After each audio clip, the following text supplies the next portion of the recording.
Master minds commerce చదవాలనుకునే 10th inter విద్యార్థుల తొలి ఎంపిక. స్టూడెంట్స్ కి వస్తున్నటువంటి డౌట్ ఏంటంటే ఈ ఎన్టీఏ మళ్ళీ దీనికి సంబంధించిన అఫీషియల్ డేట్స్ మనం ఇంకా అనౌన్స్ చేయలేదు కాబట్టి సో ఎప్పుడు అనౌన్స్ చేయడానికి అవకాశం ఉంటుంది అంటే exam date further exam date ఎప్పుడైతే ఉంటుందనే విషయాన్ని ప్రెస్ నోట్ ద్వారా ఎప్పుడు రిలీజ్ చేయడానికి అవకాశం ఉంటుంది. అదేవిధంగా మళ్ళీ అప్లై చేసుకోవాల్సి ఉంటుందా లేకపోతే మళ్ళీ ఫీజు మళ్ళీ పేమెంట్ చేయాల్సి ఉంటుందా అనే విషయాల గురించి చాలా వరకు స్టూడెంట్లు కొంతవరకు ఆందోళన కనిపిస్తా ఉంది. సో ఈ నేపథ్యంలో మీరేమంటారు దీన్ని? ఎస్ సార్, ఇది అందరిలో రైజ్ అవుతున్న question sir, valid question. First of all జనరల్గా ఇంతకుముందు నీట్కి ఎలా ఉండేదంటే సార్ 90 days ముందే date of commencement of exam ఇచ్చేసేవాళ్ళు. 45 days అప్లికేషన్ అయిన 45 days తర్వాత ఎగ్జామ్. సో అప్లికేషన్ ముందు 45 days, అప్లికేషన్ తర్వాత 45 days టైం ఇచ్చి మీకు ఎగ్జామ్కి వెళ్ళండి అని చెప్పేవారు. ఇప్పుడు ఇది ఏంటంటే సార్ మీరు చెప్పినట్టు ఆల్రెడీ ఎగ్జిస్టింగ్ అప్లికేషన్స్తో మళ్ళీ అప్లికేషన్స్ జనరేట్ చేయాల్సిన అవసరం ఉంది. ఇప్పుడు వచ్చిన జనరల్గా వాళ్ళు ఇచ్చిన నోటీస్ ప్రకారం చూస్తే దాంట్లో ఎక్కడ ఫీజు మళ్ళీ రీపే చేసి అప్లికేషన్ చేసుకోవాలని లేదు. ఫ్రీ ఆఫ్ కాస్ట్ లోనే మళ్ళీ నీట్ అప్లికేషన్ జరుగుతుంది.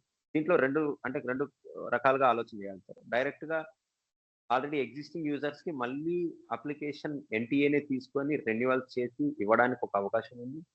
లేదంటే మళ్ళీ స్టూడెంట్ పర్సనల్ గా అప్లై చేసుకోవాలి వితౌట్ ఎనీ పే చేయకుండా జాయిన్ అయ్యి అంటే వాటికి కావాల్సిన ఆ లాగిన్ లోకి సర్వర్ తీసుకుని సార్ ప్రజెంట్ ఇప్పుడు నీట్ రద్దు అయిన నేపథ్యంలో సోషల్ మీడియాలో చాలా వరకు మనకు వదంతులు అంటే ఫేక్ న్యూస్ కావచ్చు ఇంకా కొంతవరకు స్ప్రెడ్ అయ్యేటువంటి అవకాశం ఉంది.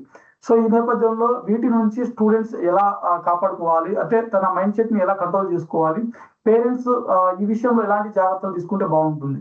Sir nowadays social media is free of cost. Public అందరూ కూడా ఎక్కువ వాళ్ళకి నచ్చిన విషయాల్ని వాళ్ళకి నచ్చిన ధోరణిలో ఎక్స్ప్లెయిన్ చేయడం, సో స్టూడెంట్స్కి నిజమా కాదా అనే ఒక డౌట్ని క్రియేట్ చేయడం అనేది సోషల్ మీడియాలో జరుగుతున్న ప్రతిరోజు డే టు డే యాక్టివిటీ.